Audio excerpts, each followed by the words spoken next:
자, 오늘 열왕기상 21장을 한번 펴주시겠습니다.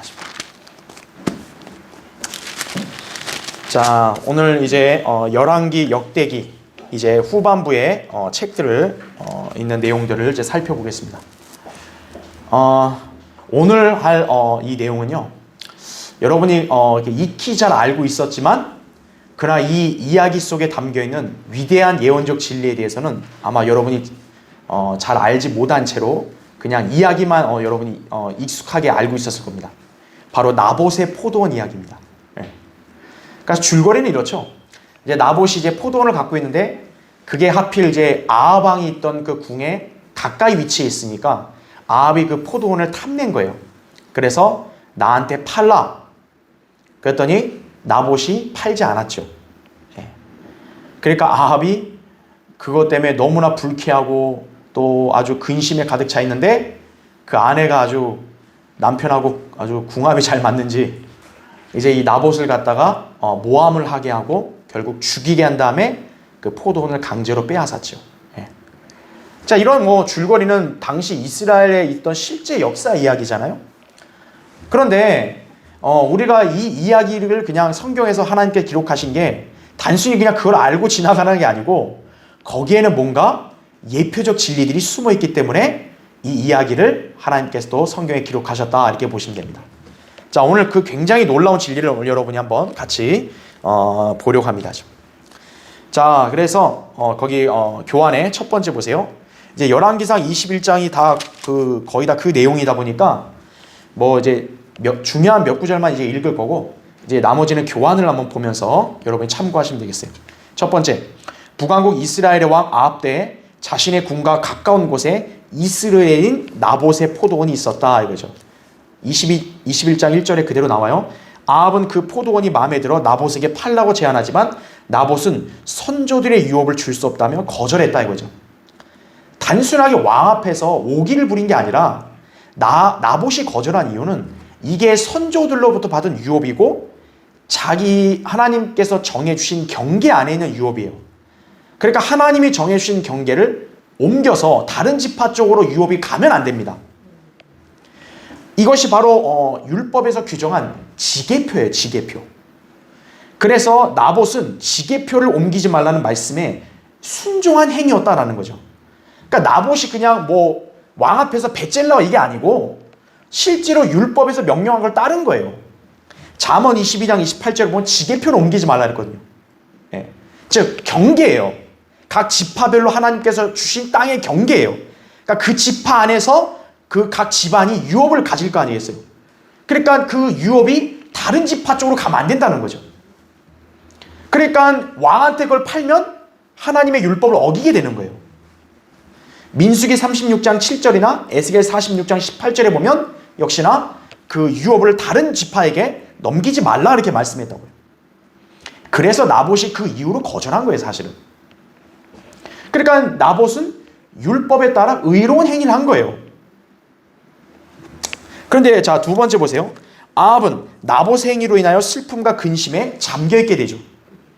왜냐하면 저거에 너무 탐심이 생긴 거예요. 저걸 갖고 싶다. 탐심이 가득해지면요, 사람이 이제 죄를 짓게 됩니다. 자, 그때 이제 딱 아주 절묘하게 아내 이세벨이 와서 무슨 일인지를 묻는 거죠. 그랬더니 나봇의 포도원을 못 가져서 자기가 근심에 쌓였다니까 오히려 이세벨이 큰 소리 치죠. 도대체 당신은 왕이 맞냐고. 아니 그거 하나 못 뺐냐고. 그러면서 나봇을 모함하여 죽게 한 뒤에 그 포도원을 강제로 빼앗았습니다. 그게 21장 7절부터 16절에 자세히 내용이 나와요. 그 뺏는 모습이 아주 굉장히 교활하고요, 간사합니다. 예. 자, 아합과 이세벨, 이 두 인물은 어떤 인물이냐면 바알과 아세라를 숭배하는 자들이에요. 예. 굉장히 이스라엘 역사에서 간악한 자들이에요. 자, 이 간악한 자들에게서 결국 나오는 게 뭐냐 했더니 탐심이 나오죠. 오늘 본문 2절에 탐심이 나오고 그 다음 8절에는 이제 문서를 위조합니다. 그 다음에 9절에는 위선을 부려요. 자, 한번 볼까요? 어떻게 하는지요? 거기 8절에 보세요. 그리하여 그녀가 이제 이세벨이죠. 아합의 이름으로 편지들을 쓰고 왕의 인으로 인을 쳐서 나봇이 사는 성읍에 거하는 장로들과 귀족들에게 보내니라 이거죠. 이제 이세벨이 자기 남편 왕의 인장을 딱 확증해서 편지를 나봇이 사는 성읍의 장로들 귀족들에게 보낸 거예요. 자, 어떻게 보낸지 보세요. 9절. 그녀가 그 편지들에 써서 말하기를 금식을 선포하고 나봇을 백성 가운데서 높은 곳에 앉힌 뒤 벨리알의 아들 두 사람을 그의 앞에 앉히고 내가 하나님과 왕을 모독하였다 하며 그에게 불리한 증언을 하게 하라. 그런 후에 그를 끌고 나가 돌로 쳐서 죽이라 하니라 이거죠. 그러니까 갑작스럽게 은밀히 죽이라는 게 아니고 금식을 선포해라. 뭔가 어떤 축제, 날을 만들어서 딱 공개적으로 한 다음에 나봇을 불러들인 다음에 그다음 어떻게 하라는 거죠? 벨리알의 아들 두 사람이에요. 하나님의 사람은 절대 거짓말 안 하죠. 그러니까 거짓 증언할 수 있는 사람은 누구 역시 벨리알의 아들들이에요. 그러니까 이세벨도 잘 알아요. 벨리알의 아들을 불러라 이거죠. 예. 선지자는 절대 부르지 마라 이거죠. 벨리알의 아들들, 오늘날 따지면 마귀의 자식들을 불러라 이거죠. 그래서 그의 앞에 앉힌 다음에 뭐라고 얘기하라 했더니 그러니까 나봇 너가 하나님과 왕을 모독했다 이거예요. 진짜 그랬나요? 거짓 증언, 그렇죠. 모함을 하게 한 거죠. 그러면서 어떻게 해요? 불리한 증언을 하게 하라죠. 그에게 불리한 증언, 위증을 하게 하는 거죠. 그래서 결국 재판을 나봇을 죽일 수밖에 없도록 재판을 그렇게 유도하는 거예요. 그래서 11절 보세요. 이에 나봇의 성읍 사람들, 즉 그의 성읍의 거민들인 장로들과 귀족들이 이세벨이 그들에게 보낸 대로 하였으니, 즉 그녀가 그들에게 보낸 편지들에 기록된 대로 하였더라. 그들이 금식을 선포하고 나봇을 백성 가운데서 높은 곳에 앉히니 벨리알의 자식 둘이 와서 그 앞에 앉더라. 그리고 벨리알의 사람들이 그에 대하여, 즉 나봇에 대하여 백성 앞에서 증거하여 말하기를 나봇이 하나님과 왕을 모독하였도다 하자 사람들이 그를 성읍 밖으로 끌어내어 돌로 치니 그가 죽으니라. 그리고 나서 그들이 이세벨에게 보내어 말하기를 나봇이 돌에 맞아 죽었나이다 하니라. 이세벨은 나봇이 돌에 맞아 죽었다 함을 듣고 아합에게 말하기를 일어나서 이스라엘인 나봇이 돈을 받고 당신에게 주기를 거부했던 그의 포도원을 차지하소서. 나봇이 살아있지 아니하고 죽었나이다 하니라 하죠. 아합이 나봇이 죽었다 함을 듣고 일어나 이스라엘인 나봇의 포도원을 취하려고 내려가니라 이거죠. 정말 흉악하죠. 네. 자, 여기 나온 그대로 지금 여기 아까 교환을 다시 보세요. 두 번째에서 세 번째 줄을 보면 탐심, 문서 위조, 위선을 부렸죠. 그 다음에 비방을 하죠. 그 다음에 위증을 시키죠. 그러니까 여기 그 왕과 이세벨의 편지를 받은 그 귀족들 장로들이 다 동조한 거예요. 그 다음에 살인을 저질렀죠. 마침내 강탈을 하죠.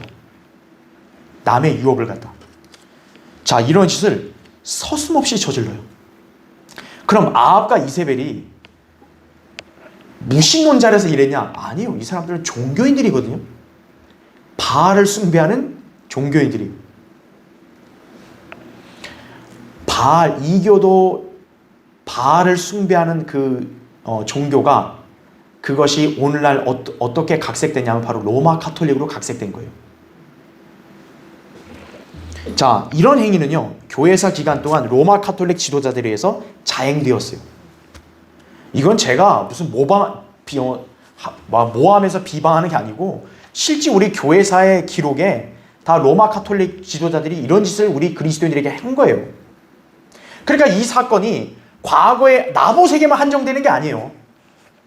항상 소위 이 이교도 신을 숭배했던 그런 자들이 하나님의 이름을 빌미로 해서 어때요? 하나님의 사람들을 죽이는 거예요. 로마 카톨릭은 늘 그리스도인들을 죽일 때 하나님의 영광을 위해서 죽인다 그러는 거예요. 자, 참 놀라운 그림을 여기서 보는 거죠. 그렇죠? 자, 세 번째 보세요. 그런데 이 사건은 단순한 역사적 이야기에 그치지 않고 놀라운 예언적 진리를 담고 있다 이거죠. 자, 정당한 포도원 유업을 소유한 나봇이 지금 어떻게 됐죠? 부당하게 죽었죠. 그것도 거짓 증인들의 불리한 증언에 따라서, 그렇죠? 모함을 받고 하나님을 모독했다는 모함을 받고, 그리고 이렇게 공개적으로 진짜 수치를 받고 죽임을 당했죠. 그리고 유업을 뺏겼죠. 이 모습은 바로 흡사 예수 그리스도의 죽으심과 거부당하심을 연상하게 하는 거예요. 자, 왜 예수 그리스도의 죽으심, 거부당하심과 이 진리가 잘 맞아떨어지냐면 몇 가지 공통점을 볼게요. 그 밑에 보세요. 괄호 1번. 성경은 이스라엘을 하나님의 유업인 포도원으로 묘사합니다. 이사야 5장에 보면 하나님께서는 이스라엘을 집을 유업, 하나님의 유업이라고 그러고 포도원으로 비유를 해요. 그래서 예수님께서도 이 포도원 비유를 얘기하실 때 그 포도원은 이스라엘 민족, 이스라엘을 말하는 거예요. 이스라엘은 하나님의 유업이라고요. 자, 그러면 하나님께서는 그 유업을 누구에게 상속하시는 거예요? 아들인 예수 그리스도께 상속하는 거예요. 그래서 포도원인 이스라엘의 유업은 아들인 예수 그리스도의 거예요. 그렇죠? 자, 나봇에게 있어서 포도원은 율법에 따라 합법적 유업이었죠. 이와 같이 하나님의 유업인 이스라엘은 예수 그리스도의 합법적 소유예요. 그렇죠? 자, 괄호 2번 보세요. 나봇은 경건하고 율법을 잘 지키는 유대인이죠. 이처럼 예수 그리스도 역시도 경건하신 분이고 또 율법을 지키는 데 있어서는 전혀 흠이 없는 분이시죠. 그렇죠? 그러니까 유대인도 똑같아요. 또 율법 잘 지키는 것도 똑같아요. 자, 괄호 3번 보세요. 한 통치자가 아합이죠. 그 포도원을 탐냈으나 얻을 수 없자 그의 아내가 자기 방식으로 그 포도원을 빼앗기 위해 그 통치자로부터 허락을 받았다라는 거죠. 남편한테 안심시키고 내가 빼줘줄게요. 그 남편이 오케이 했으니까 한 거 아니겠어요? 그 왕의 인장을 찍고, 그렇죠?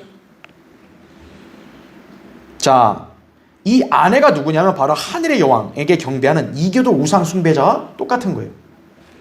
자, 이것은 마치 뭐냐면 예수 그리스도 당대에 그 유업을, 이스라엘의 유업은요, 여러분 한마디로 정의한다면 이따도 얘기하겠지만 천국입니다. 다윗에게 약속한 왕국은 물리적인 왕국 아니에요. 실제적인. 그게 어느 땅에 있는 거예요? 이스라엘 땅에 있는 거죠. 그러니까 지금 예수 그리스도가 가진 유업은 바로 천국의 유업인 거예요. 근데 예수님 초림 때 천국을 폭력으로 탈취한 자들이 있었죠. 바로 바리새인들이죠. 종교 지도자들. 자, 예수 그리스도 당대 그 유업을 탐냈던 몇몇 악한 종교 지도자들이 이거죠. 그들이 어떻게 합니까? 한 사악한 여자의 통치자를 자기들의 통치자라고 주장하자 그녀가 그들이 그 유업을 취하도록 도운 것의 한 그림이다 이거죠. 쉽게 말하면 계시록 17장의 사악한 여자 바로 뭡니까? 종교의 로마죠. 종교적인 로마. 카톨릭이죠. 어쨌든 로마 아니에요. 그렇죠? 그 로마의 통치자가 바로 카이사죠. 그래서 요한복음 19장 15절에 보면 유대인들이 카이사 외에는 우리에게 왕이 없다라 그랬죠. 빌라도가 예수님을 앞에 놓고 예수님을 그들에게 딱 보이게 한 다음에 너희들이 왕이라 했더니 카이사 외에는 왕이 없다 그랬죠. 그 결국 어떻게 합니까? 로마는 이 종교 지도자들의 손을 들어준 거죠. 그렇죠. 바로 그거의 그림인 거예요. 네. 이 아내 이세벨이 그 통치자가에게 승인을 얻어서 이제 이 상속자, 합법적 상속자를 죽일 수 있는 그런 권한을 가진 걸 예표죠. 자, 괄호 4번. 이세벨은 그 성읍의 종교적인 장로들의 후원에 힘입어 하나님을 모독했다는 죄명을 나봇에게 씌움으로써 그를 죽게 만들었다 이거죠. 하나님을 모독했다 이거죠. 그거를 자기가 어떻게 해요? 다른 사람들을 통해서, 특히 종교적인 사람들을 통해서 어때요? 증언을 받아서 그렇게 오명을 씌운 거죠. 그를 나봇을 죽인 거죠. 예수님 당대 종교 지도자들도 하나님을 모독했다는 죄명으로 예수님을 덮어 씌워서 그분을 죽게 만들었죠. 마태복음 26장 65절에 보면 그 유대인들이 하나같이 예수님이 하나님을 모독했다. 그렇게 죽였죠. 자, 하지만 놀랍게 아주 일치가 돼가죠. 자, 괄호 5번 보세요. 나봇은 성읍 밖으로 끌려 나갔어요. 아까 우리 읽었던 대로, 그렇죠? 자, 거짓 증인들의 증언에 따라 거기서 죽임을 당했다 이거죠. 이처럼 예수 그리스도께서도 거짓 증인들의 증언이 있은 후에 성읍 밖에서 죽임을 당하셨죠. 히브리서 13장 12절에 보면 성문 밖에서 그리스도께서 고난을 받으셨다. 예루살렘 바깥에 골고다로 가셨죠. 예. 바로 나봇의 죽음이 예수 그리스도의 죽음과 놀랍게 연결되는 거예요, 지금.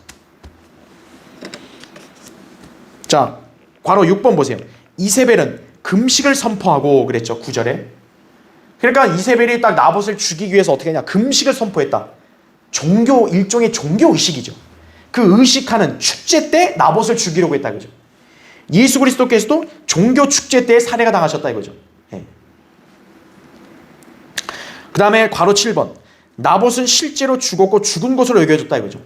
예수 그리스도 역시도 실제로 죽었고 죽은 것으로 여겨졌죠. 병사들이 확인됐잖아요. 자, 이 부분 일치합니다. 다만 한 가지 차이점이 있어요. 나봇은 돌에 맞아 죽었죠. 왜냐하면 율법을 근거로 해서 돌에 맞아 죽은 거예요.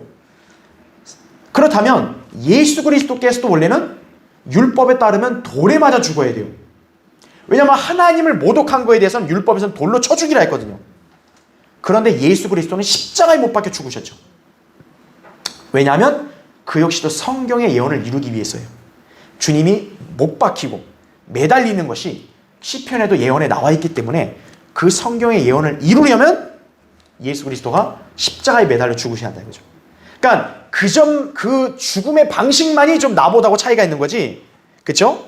결국 죽게 된 그런 사인은 똑같은 거죠. 요인은. 그렇죠? 네. 자, 요한복음 19장 36, 37절에 보면 성경의 예언을 이루기 위해서 주님은 십자가에 매달렸고, 그리고 다리가 꺾이질 않으셨죠. 뼈가. 그렇죠? 자, 그래서 이 나봇의 포도원은요, 초림 때 예수 그리스도의 죽으심과 굉장히 연관된 진리들이 많이 일치되는 게 여기 숨겨져 있다, 이거예요. 우리 이걸 발견할 수 있는 거예요. 그러니까 이거는 참 그냥 단순한 그냥 작은 사건으로만 여겼는데 그게 아니라는 거죠. 그냥 이걸 통해서 나봇이 불쌍하고 그냥 아합하고 이세벨 아주 나쁜 인간들이다, 이렇게 알고 갈 얘기가 아니라는 거예요, 이게. 바로 이것은 예수 그리스도가 이렇게 거부당하시고 죽으실 거라는 것을 암시해 주는 거예요. 자, 그러면 왜 나봇의 포도원으로 예수 그리스도의 죽으심에 관한 진리를 하나님 성령님께서는 연관시켰냐, 이거죠. 바로 그 이유가 있습니다. 자, 밑에 네 번째 보세요. 하나님께서는 나봇의 포도원 사건이 있은 지 약 800년 후에 이와 동일한 사건이 다시 일어날 것을 미리 예시하셨다, 이거죠. AD 48년경 마태복음을 기록하면서 주님의 거부당하심과 그분을 죽인 자들의 비참한 최후를 포도원의 비유로 재차 언급했다라는 거죠. 자, 한번 볼까요? 마태복음 21장 보십시오. 왜 예수님의 죽으심에 대해서 나봇의 포도원과 죽음과 연관시켰냐면 바로 그 포도원 유업과 연관되어 있기 때문에 그런 거예요. 예. 자, 마태복음 21장 보세요. 여기.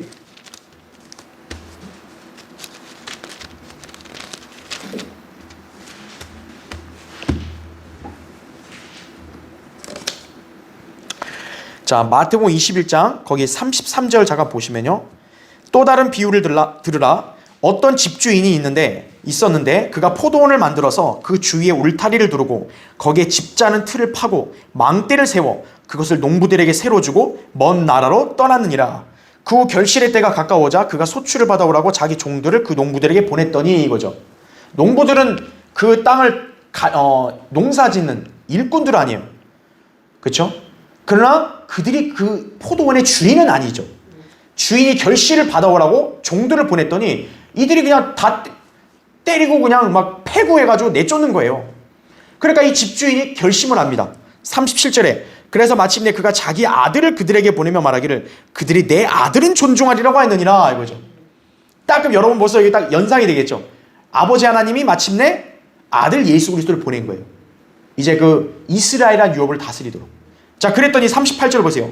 그러나 그 농부들이 그 아들을 보고 상의하기를 이 사람은 상속자니 자 그를 죽이자, 그리고 그의 유산을 차지하자고 하며 그들이 그를 붙잡아 포도원 밖에 내어 던져 죽였느니라, 이거죠. 그것도 하필 포도원 어디요? 밖으로. 그렇죠. 예수 그리스도를 죽인 걸 말하는 거죠, 이들이. 40절 보세요.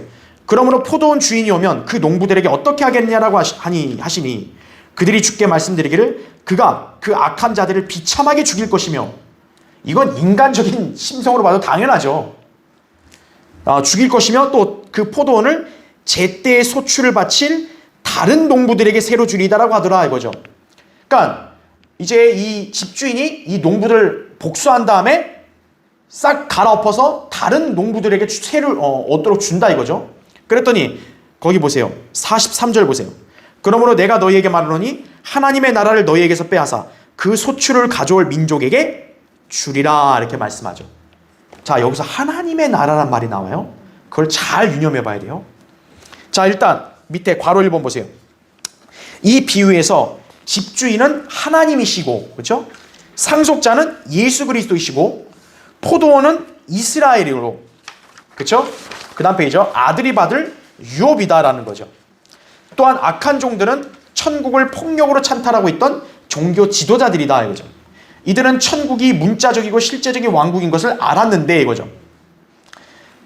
그러니까 유대의 종교 지도자들은요, 천국, 실제로 이 땅의 물리적인 왕국이라는 걸 알아요, 이 사람들이. 다만 뭡니까? 그 왕국을 왕이신 예수 그리스도가 통치하는 걸 원치 않고 자기들이 가지려 하는 거죠. 그게 문제였던 거죠. 자, 괄호 2번 보세요. 그때 포도원 주인이 나타나서 그들을 비참하게 죽이고 그 포도원을 제때의 소출을 바칠 다른 농부들에게 주게 된다 이거죠. 이때 이 유업은 잘 보세요. 영적인 유업으로 전환된 거예요. 아까 여기 포도원 얘기하면서 이거는 실제 이스라엘이라는 그 유업이잖아요. 이거는 문자적이란 말이에요. 그런데 하나님의 나라가 등장한 것은 결코 이스라엘에게 줄 포도원과 똑같은 게 아니에요. 다른 거예요. 하나님의 나라는 로마서 14장 17절에 보면 영적인 나라란 말이에요. 먹고 마시는 게 아니라 성령 안에서 의와 화평과 기쁨이라 했기 때문에 지금 이 유업의 형태가 달라진 거예요. 하나님의 나라로 전환된 거다 이거죠. 다시 말하면 천국, 아까 얘기했죠. 이스라엘이라는 그 유업은요, 다윗에게 약속한 그 왕국에 속한 땅인 거예요. 그래서 이스라엘 땅에서 행해지는 것은 유업은 천국인 거예요. 그 천국인데 지금 여기서 하나님의 나라로 다른 농부들에게 줄 때는 바뀌었다라는 거예요. 그걸 우리가 기억해야 합니다. 괄호 3번. 여기서 유업이 영적으로 전환된 것은 그 유업을 받을 다른 민족이 유대인에게 주어지는 천국과 관계 없기 때문이다라는 거예요. 왜 여기서 하나님의 나라로 바뀌었냐? 여기에 다른 민족은 유대인의 천국과 관계가 없기 때문에 바뀐 거예요. 천국은 다윗에게 약속된 왕국으로서 문자적인 팔레스타인 땅에 속한 실제적인 왕국이다 이거죠. 이 땅에 세워질 천국은 여전히 누구에게 속해 있기 때문이요? 유대인에게 속해 있는 거예요. 유대인이 아무리 흉악하게 메시아를 거부하고 죽였다 할지라도 하나님께서 아브라함의 언약은 절대 폐기하지 않으신다고요. 다윗의 언약도 폐기하지 않으시는 거예요. 왕국이 연기가 됐지만 유대인들을 향한 왕국이 취소된 건 아니라는 거예요. 자, 그렇다면 괄호 4번 보세요. 여기서 다른 민족은 누구인가 이거죠. 당연히 이 민족은 하나님의 나라인 영적 유업과 연관된 민족이면 되겠죠. 하나님의 나라 연관된 백성은 누구예요? 바로 교회죠. 여기서 다른 민족은 교회를 말한다는 거죠. 자, 유대인들이 예수 그리스도를 거부함으로써 왕국은 연기되었고 그 사이에 교회 시대가 형성되어 이방인들도 예수 그리스도를 믿음으로 하나님의 유업의 동참자가 될 수 있는 것이다 라는 거죠. 예. 그러니까 이제 유대인 이방인 구분할 것 없이 누구든지 예수 그리스도 안으로 다 들어올 수 있는 거죠. 하나님의 나라는 바로 그 교회에게 하나님께서 맡기신 거죠. 자, 괄호 5번 보세요.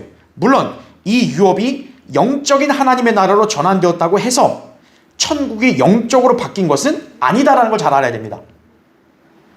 이걸 통해서 과거에 유대인들이 약속한 왕국이 아니라 이제는 뭐 교회를 통해서 왕국, 이게 아니에요. 절대. 예수님께서 이스라엘에게 주시려고 했던 것 중에, 자, 잘 보셔야 돼요. 예수님이 초림할 때는요, 천국만 전하신 게 아니죠. 하나님의 나라도 전하셨어요. 예수님은. 우리가 이제 세계주의 공부하신 분은 알겠지만 아담이 천국과 하나님의 나라 왕관을 다 가졌는데 타락함으로써 하나님의 나라의 유업은 상실했잖아요. 천국은 물론 그 뒤로 이어졌지만 그러나 예수 그리스도가 오심으로써 그분은 어때요? 성령으로 잉태된 분이기 때문에 천국만이 아니라 하나님의 나라까지도 이제 복원하시려고, 회복하시려고 오신 거죠. 그러니까 유대인들이 예수 그리스도를 메시아로 영접했다면 천국과 하나님의 나라가 다 이룰 수 있었는데 거부했잖아요. 그러니까 거부하니까 왕국까지 취소되면 하나님의 언약이 무효된 거니까 안 되니까 왕국은 연기가 되되 영적인 영역인 하나님의 나라에 대해서는 유대인들에게서 이제 기회가 박탈되고 어디로 넘어왔다는 거예요? 교회에게 넘어왔다는 거죠. 즉 다시 말하면 예수님께서 이스라엘에게 주시려 했던 그 천국과 하나님의 나라의 그 총체적인 유업에서 영적인 부분은 이 하나님의 나라는 교회에게 넘겨졌다라고 보면 되는 거예요. 그러니까 물리적인 왕국은 연기가 돼서 나중에 주지만 영적인 영역에 대해서 이제 이스라엘은 참여할 권리가 없어지고 그것이 교회에게 주어졌다죠. 예, 그렇게 보시면 되는 거예요. 자, 성경에서 이스라엘을 거룩한 민족이라 칭했죠. 출애굽기 19장 5절 6절에 보면요. 근데 신약에서는 교회에게도 그 명칭이 적용돼요. 베드로전서 2장 9절에도 그렇죠. 그렇게 보시면 됩니다. 자, 그러니까 그래서 이 교회 시대에는 천국과 아무 관계 없는 거예요. 교회 시대는 하나님의 나라예요. 영적인 하나님의 나라에 누구나 거듭나면 들어오는 거예요. 그 하나님의 나라로 들어올 수 있도록 복음을 전할 사명을 교회에게 맡겨주시는 거예요. 그렇기 때문에 교회는 이스라엘에게 약속된 팔레스타인 땅의 천국과 아무 관계없다는 거 아셔야 돼요. 카톨릭이나 개신교가 막 군침을 흘리면서 팔레스타인 땅을 삼키려고 하면 안 돼요. 네. 모슬렘은 더더군다나 안 돼요. 그건 하나님께서 다윗의 실제 물리적 후손인 이스라엘에게 약속한 거예요. 그 천국은 언젠가 실현될 거고 지금은 이스라엘은 하나님의 나라 유업, 그 영적인 영역을 참여할 수 없다. 그죠? 그건 교회에게 맡겨진 거예요. 이들이 거부했기 때문에. 그렇죠? 자, 괄호 6번 보세요. 40절 아까 얘기했죠. 포도원 주인이 오면 그랬죠. 이제 오면 그냥 이들은 완전 작살나는 거죠. 이거는 역사적과 교리적으로 다 있습니다. 역사적으로는 AD 70년 로마의 티투스가 예루살렘 침공해서 완전히 예루살렘을 초토화시켰죠. 그러니까 역사적으로도 이거는 해당이 돼요. 그런데 이거는 그때로 끝난 게 아닙니다. 교리적으로 다시 한 번 더 이제 포도원 주인이 오신다는 거예요. 아, 포도원 주인이 오는 거에 대해서는 역사적으로는 예루살렘 파괴에 적용될 수 있다 하지만 실제로 주인이 그때 온 건 아니죠. 주님이 그때 오신 건 아니죠. 다만 이 이자들을 벌 주려고 로마를 보낸 거죠. 그러나 재림 때는 이제 주님이 직접 오신다는 거죠. 주님이 직접 오셔서 이제 악한 자들을 다 처단하신다라는 것을 우리에게 알려주는 것입니다. 나봇의 포도원에 대해서는 이제 나봇은 이미 죽었으니까, 그렇죠? 그렇다 해서 이제 그 포도원을 강탈한 아합이나 이세벨은 안전하고 그러면 영원히 그 유업을 가졌냐? 그게 아니죠. 결국 하나님께서 선지자를 통해서 이제 그들이 비참하게 죽을 것이라고 예언하셨죠. 그리고 실제로 그렇게 됐죠. 그렇죠? 자, 마지막 교환의 5번째 보세요. 아합은 이제 그 포도원이 자기 것이라 생각했고 잠시 그 포도원을 소유했지만 하나님께서는 그를 전쟁터에서 죽게 하셨다 이거죠. 이처럼 그 악한 통치자, 그렇죠? 초림 때는 로마 황제겠죠. 그런데 이제 재림 시대 대환란 때는 적그리스도겠죠. 잠시 그 유업을 소유했지만 실제로 이제 이스라엘 땅 쳐들어가서 잠시 앉잖아요. 하지만 하나님께서 그를 전쟁터에서 아마겟돈 전쟁에서 죽이실 것이다라는 거죠. 네. 자, 우리는 이 진리를 볼 수 있습니다. 물론 나봇이 아합을 죽인 건 아니죠. 그건 아니지만 어쨌든 아합은 그냥 바로 잠시 가졌다가 죽었죠. 그것처럼 바로 예수님의 그런 유업을, 합법적인 유업을 빼앗아서 차지하려고 하는 사탄과 그의 무리들도 어때요? 잠시는 그렇게 누리는 것 같지만 주님이 내려오시면 그들을 다 멸망시키고 진멸하실 것이다 라는 거죠. 우리는 이 진리를 여기서 배우는 거예요. 그러니까 이 나봇의 포도원 사건은 그리스도의 초림과 재림과 그 다음에 유업, 이스라엘 땅 천국에 관한 어떤 그런 이렇게 소유권이 변경되는 이런 진리까지도 다 담고 있는 거예요. 우리가 보면 그냥 익숙하게 그냥 나쁜 사람, 좋은 사람 이렇게 그냥 하나 이야기로만 봤는데 그게 아니라는 거죠. 예, 바로 이런 예언적 진리도 우리가 볼 수 있다라는 것을 여러분 기억하시기 바랍니다. 예, 그래서 뭐 재림 때 적그리스도 멸절시키는 것은 뭐 하박국 3장 13절이나 로마서 16장 20절, 창세기 3장 15절, 이사야 14장 17절부터 19절, 또 나중에 이제 그 구절들을 보시면 적그리스도의 멸망을 나온다라는 것이죠. 그렇죠? 자, 그렇게 보시면 되겠습니다. 자, 그 다음에 이제 네 번째 보세요. 자, 이제 역대기상에서 나오는 긴 계보에 대한 걸 잠깐 언급하겠습니다. 이제 열왕기와 역대기는 제가 지난주에 얘기했다시피 거의 내용이 중복되고 어차피 중요시 우리가 이 강의 주제에 맞게 중요시 봐야 될 거는 다윗과 솔로몬 그리고 엘리야와 엘리사 각각 그리스도의 예표적 진리를 본 거죠. 그 외에는 다 그냥 이스라엘 유다 왕의 역대 행적을 다룬 거니까 역사적인 내용이니까. 그런데 역대기상을 보면 좀 특이한 구조가 있어요. 역대기상 1장부터 9장까지는요. 시작부터 온통 이름과 족보만 나와요. 그 밑에 첫 번째 보세요. 교환에 역대기상은 시작부터 많은 이름들과 계보들이 나열되어 있다. 이 대목을 읽다 보면 지루함을 느낄지 모른다 이거죠. 그러나 여기에는 기본적이고 중요한 진리가 숨겨져 있다 이거죠. 진짜 역대기상 1장부터 9장 읽다 보면은 어떤 성도들은 지칠 수도 있어요. 왜 다 그냥 우리한테 생소한 이름들이다 생각해가지고 최다 그냥 이름만 있고 그리고 거기 나온 계보의 이름들 중에서 성경의 다른 부분에서 이 사람에 대한 내용이 언급 안 되고 그냥 오직 그 이름 하나 나온 것들도 대다수라고요. 어떻게 보면. 그러다 보니까 굳이 우리가 이런 이름까지 다 알아야 되나? 막 그렇게 소위 읽다가 지치는 성도들도 있을지 몰라요. 자, 그러나 여기서 우리는 중요한 진리를 배워야 돼요. 여러분이 역대기상 1장부터 9장 읽을 때까지는 중요한 걸 배워야 돼요. 첫째, 보세요. 성경의 모든 말씀이 하나님의 영감으로 주어진 것임을 믿는다면 이거죠. 우리가 디모데후 3장 16절에 모든 성경은 하나님의 영감으로 주어졌다 그랬죠. 그러면 그리스도인의 바른 믿음은 뭡니까?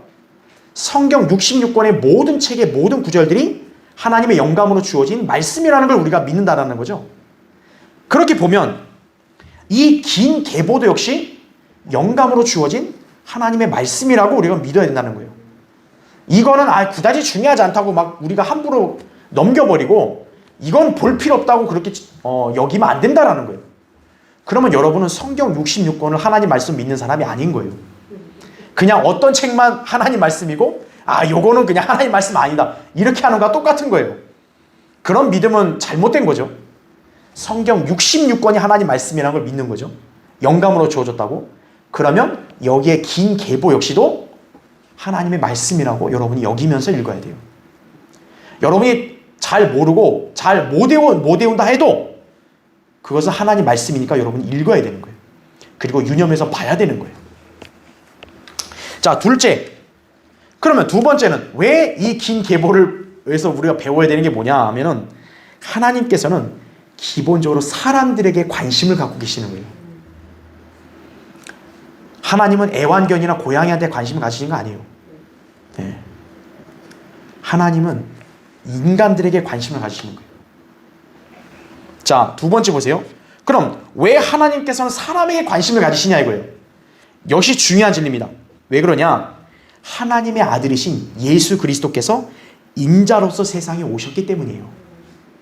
하나님의 아들이 사람으로 오셨기 때문에 즉 그분이 사람이시기 때문에 어때요? 하나님께서는 사람들에게 관심을 가지시는 거예요. 하나님의 아들 때문에. 자, 괄호 1번 보세요. 성경에서 정의된 사랑은 자신의 아들에 대하여 갖는 한 남자의 사랑이다 그랬죠. 창세기 22장 1절에 보면 성경에서 최초로 언급된 사랑은 아들에 대한 아버지 사랑이에요. 즉 이삭에 대한 아브라함의 사랑이었던 거죠. 그게 독생자 예수 그리스도에 대한 아버지 하나님의 사랑을 예표하는 거죠. 성경의 저자는 자신의 아들에 관심이 있으시다 이거죠. 그래서 하나님께서는 자신의 아들에 관련된 것이라면 무엇이든지 기록하시는 거예요. 자, 그래서 역대기상에 언급된 많은 이름들도 결국 하나님의 아들과 연관된 한 민족을 주로 다루잖아요. 역대기상에 보면요, 무슨 부처나 마호메트나 그 브라마는 전혀 안 나와요. 공자나 다른 철학자 플라토 전혀 안 나와요. 하나님은 그런 이름에 관심도 없어요. 현재 이 땅의 교황들, 추기경들 관심 없어요. 하나님은. 무슨 모슬렘 그런 종교 지도자들 관심 없어요. 미국 대통령, 한국 대통령, 중국, 주석 관심 없어요. 하나님은 아들과 연관된 한 민족에 관심을 가지시는 거예요. 오늘날 신약에는 하나님의 아들과 연관된 하나님의 아들들, 그리스도인들의 관심을 가지시는 거예요. 여러분은 온 우주 만물의 왕이신 하나님의 관심을 받는 사람들이라는 걸 아셔야 돼요. 그래서 하나님께서는 생명책에 이름을 기록하시잖아요. 여러분이 구원받은 성도들 이름을 다 기록하시잖아요. 이 땅에 유명한 사람들 이름 없어요. 무슨 엘비스 프레슬리니 뭐 무슨 그런 시시콜랑한 그런 영화, 할리우드 영화 배우들 없어요. 예. 하나님의 아들과 연관된 그런 민족 이스라엘이잖아요. 그래서 역대기상이 그렇게 기록을 다 해놓으신 거예요. 신약의 그리스도인들은 생명책에 이름을 기록해 놓으신 거예요. 그래서 바로 이번에 나온 내용이 그거예요. 인류 역사에 등장한 수많은 유명한 인물들의 이름보다 하나님께서는 여기 긴 계보에 나온 인물들의 이름에 더 관심을 지니고 계시는 거예요. 그래서 여러분도 세상에 소위 나온 그 TV나 매스컴에 나오는 시시껄렁한 사람들 이름보다 오히려 여러분은 그 성경에 나온 이름들을 더 많이 아셔야 돼요. 비록 여러분이 그 인물들에 대한 행적을 잘 몰라도 성경에 예를 들어 뭐 역대기상 몇 장 몇 절에 이 인물 누구누구 아들 딱 했으면 여러분 오히려 그 이름을 알라고 노력해야지 세상에 그런 쓰잘데기 없는 연예인들 이름 알 필요 없어요. 예. 그건 하나님의 성품과 여러분이 멀어지는 거예요. 그냥. 그래서 여러분은 성경에 있는 인물들에 더 가까이 이름을 더 많이 익숙해져야 돼요. 예. 드라마의 그런 배역에 익숙해지지 말고 여기 이름에 익숙해져야 되는 거예요. 예. 그리고 우리가 또 배울 수 있는 것입니다. 자, 마지막 그 5번째. 자, 우리가 또 역대기에서 배울 수 있는 게 뭐냐면 주기도문과 연관된 진리들이에요. 이게 약간 좀 의아할 수 있는데 자, 왜 그런지 볼게요. 자, 다음 페이지 첫 번째 마태복음 6장 9절부터 13절의 내용은 현대 교회들이 알고 있는 주기도문이 아니에요. 제가 지금 주기도문이라고 언급한 이유는 하도 이 교회들이 주기도문으로만 알고 있으니까 그 사람들의 이해를 돕기 위해 말하는 거지 사실 주기도문이 아니에요. 이것은 예수님께서 제자들에게 가르쳐 주신 제자들의 기도예요. 그래서 마태복음 6장 9절에도 보면 그러므로 너희는 거기에 너희는 누구예요? 당시 교회에 아무도 없었어요. 그리스도인들은 아무도 없었어요.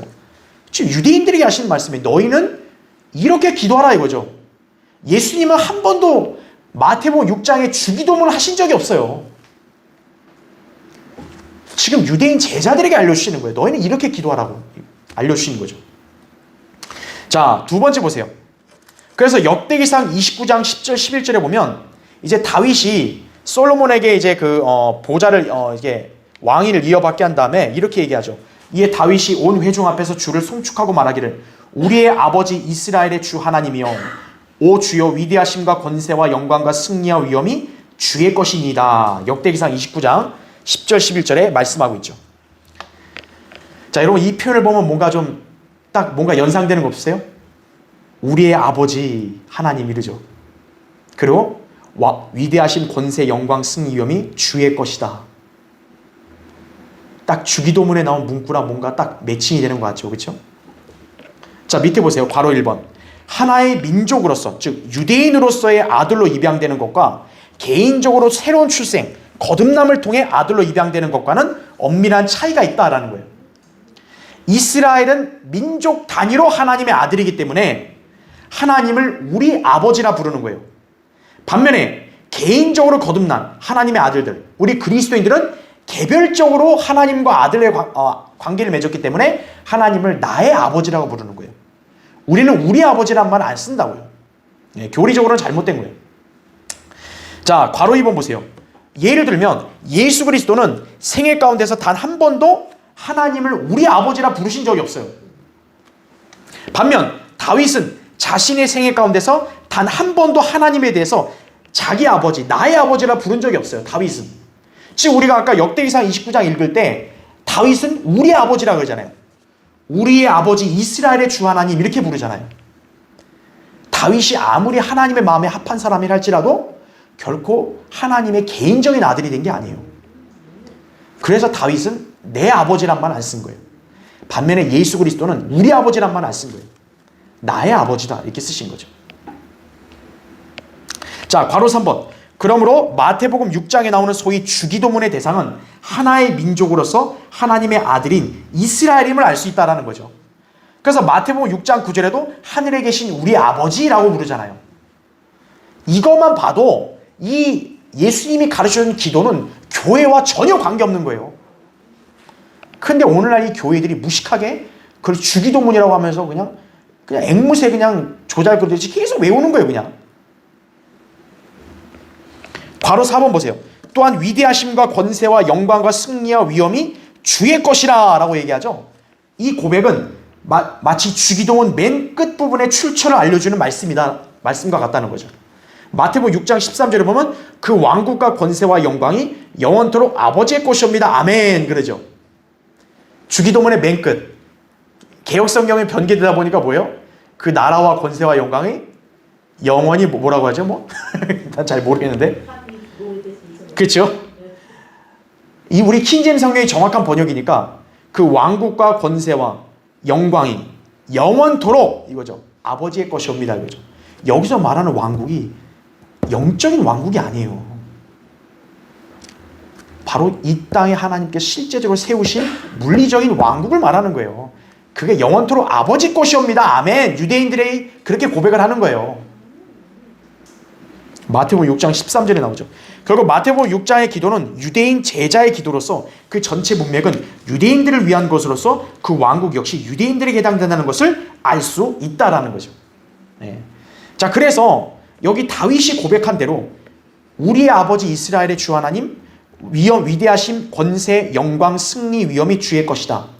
바로 이 구절을 통해 주기도문의 대상과 그것의 의미를 우리가 알 수 있는 거예요. 아하, 바로 유대인들에게 약속한 천국, 그것이 다윗에게 약속된 왕국과 똑같구나 이렇게 보면 되는 거예요. 자, 밑에 이제 세 번째 보세요. 자, 역대기하 13장 8절에는 이렇게 나옵니다. 그런데 이제 너희가 다윗의 아들들의 손에 있는 주의 왕국을 대항하려고 생각하는도다. 역대기하 13장 8절에 나오죠. 이 말은 당시 남왕국 유다의 아비야 왕이 북왕국 이스라엘의 여로보암과 전쟁 중에 외쳤던 거예요. 이제 그 남쪽과 북쪽이 갈라졌잖아요. 분열됐잖아요. 이게 서로 전쟁을 하는데 이제 유다 왕, 어떻게 보면 이제 아비야는 르호보암의 아들이거든요. 이 남왕국의 왕이 그 이스라엘을 향해서 뭐라고 얘기냐면은 자기네 왕국이 무슨 왕국이라 그래요? 주의 왕국이라고 얘기하는 거예요. 이스라엘 전체가 하나님의 왕국인 거 맞는데 갈라졌어도 다윗에게 정통성이 있는 거 아니에요. 다윗의 아들들이 다스리는 왕국이 남왕국이니까 그거를 지금 이 유다 왕이 주의 왕국이라고 부르고 있는 거예요. 자기 남왕국을 주의 왕국이라고. 여기서 눈여겨보아야 할 대목이 주의 왕국이다라는 거죠. 더 킹덤 오브 더 로드 이거예요. 이걸 하나님의 나라하고 같다고 착각하면 안 된다는 거예요. 밑에 보세요. 괄호 1번. 이 왕국은 현재 거듭난 우리 그리스도인들 안에 있는 하나님의 나라와 무관하다 이거죠. 또 학자들이 생각하는 점진적인 천국과도 무관하다라는 거죠. 오늘날 기독교 학자들, 신학자들, 성경 교사들, 목사들이 다 어떻게 가르쳐요? 후천년주의를 가르치죠. 교회가 마치 뭐예요?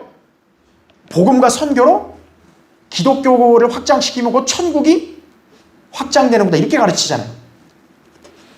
전혀 무관한 거예요. 이걸 통해서. 이것은 하나님께서 지상에 세우실 왕국과 관련이 있는 왕국으로 실제적이고 눈에 보이고, 여러분 기독교계가 얘기하는 천국이 눈에 보여요? 그리고 중요한 게 뭡니까? 정치적이어야 돼요. 그러니까 이러한 성격을 교회가 억지로 주장하려고 어떻게 해요? 카톨릭이 그래서 막 정복을 하는 거예요. 종교로 포교해가지고. 그래서 교황을 필두로 해서 다 그들이 권세 가져서 통치하려고 하는 거예요. 자, 하지만 이 왕국은 이스라엘 땅 시온산 위에 세워질 왕국과 관련이 있다는 거죠. 왜 남왕국 유다의 왕이 자기 나라를 주의 왕국이라 얘기했겠어요? 바로 그 천국은 다윗에게 약속된 다윗의 보좌에서 통치하는 물리적 왕국이니까 그러는 거예요. 그게 만약 하나님의 나라라면, 우리 교회가 소위 말하는 하나님 나라라면 이 왕은 지금 틀린 말을 한 거죠. 그렇죠? 자기네 나라가 주의 왕국이라 그러면 안 되죠. 아, 그럼 북왕국 이스라엘은 하나님 나라 아니에요? 분류돼 있어도 하나님 나라 아니에요. 그러나 다윗에게 약속된 그런 물리적인 왕국, 그것은 바로 예루살렘, 시온산과 연관되어 있다는 거예요. 물리적이라는 거죠. 자, 괄호 2번. 이 왕국은 유대인들의 왕으로서의 한 유대인과 관련이 있다는 거죠. 이 주의 왕국은 아버지의 왕국이 마옵시며 아버지의 뜻이 하늘에서와 같이 땅에서도 이루어지이다. 우리 주기도문 사람들 외울 때 그죠? 뭐 하늘에 계신 우리 아버지 뜻이 거룩하게 되시오며 뭐라 하죠? 나라가 임합시오며 막 이렇게 얘기하잖아요. 전혀 모르는 거예요. 여기 나온 대로 아버지의 왕국이 임하시며 이거예요. 그 다음에 아버지의 뜻이 자 보세요. 하늘에서와 같이 어디서도 이루어져요? 즉 다시 말하면 여기에 왕국, 천국이라는 것은 하늘에 있는 그런 나라를 말하는 게 아니고 땅에서 세워질 왕국을 말하는 거예요. 그러니까 하늘에서와 같이 땅에서도 이루어지이다라고 말을 한 거예요. 그래서 땅에서 있을 왕국이라는 거죠. 그래서 우리가 열왕기 역대기를 공부할 때 바로 역대기에서 이렇게 우리가 잘 유념해야 되는 것은 이 다윗의 왕국, 이 왕국이 이제 장차 어떻게 보면 천국과 연관이 있다라는 거죠. 네. 자, 결론적으로 자, 그래서 이제 우리가 열왕기 역대기에서 이제 좀 우리가 유심히 봐야 될 내용들을 한 거예요. 네. 그러니까 우리는 열왕기와 역대기를 통해서도 소위 오늘날 교회들이 말한 주기도문이 잘못된 거고 바로 이 천국은 유대인들과 연관되어 있다는 걸 알 수 있는 거예요. 자, 결론적으로 열왕기와 역대기는 이스라엘 왕국의 역사를 다룬 역사책이다. 그러나 사실 이스라엘에게 약속된 왕국은 다윗의 계보에서 나올 메시아가 다스릴 왕국, 곧 천국이다라는 거죠. 그래서 아까 제가 왜 나봇의 포도원을 여기서 주님께서 넣으셨냐? 바로 그 포도원, 천국과 연관된 그런 또 중요한 진리가 있으니까 예수 그리스도의 죽음을 알려줄 때 그 나봇의 포도원 사건하고도 같이 연관시키신 거예요. 이 왕국은 현재 팔레스타인 땅에 속할 실제적인 왕국이다. 그러다 보니 이 책 열왕기 역대기에서도 다윗과 솔로몬을 통해 한 예수 그리스도의 통치, 왕국의 본질에 대해 강조하고 있다는 거죠. 우리가 이스라엘 유다 왕국의 그냥 옛날 이야기, 역사 이것만이 아니라 바로 이것이 장차 앞으로는 이제 다윗의 씨를 통해서 오실 메시아가 다스릴 천국, 그거에 대한 하나의 그림을 본다 보시면 되는 거예요. 자, 우리 이 책을 통해 천국과 하나님의 나라의 명확한 구분, 예수 그리스도의 재림과 왕으로서의 통치에 관한 위대한 예언들을 발견할 수 있게 되는 것이. 자, 이로써 우리는 열왕기와 역대기의 내용을 예수 그리스도와 연관된 진리들은 이제 이것으로 우리가 마치기로 하고 다음 시간에 다른 책으로 한번 살펴보도록 하겠습니다.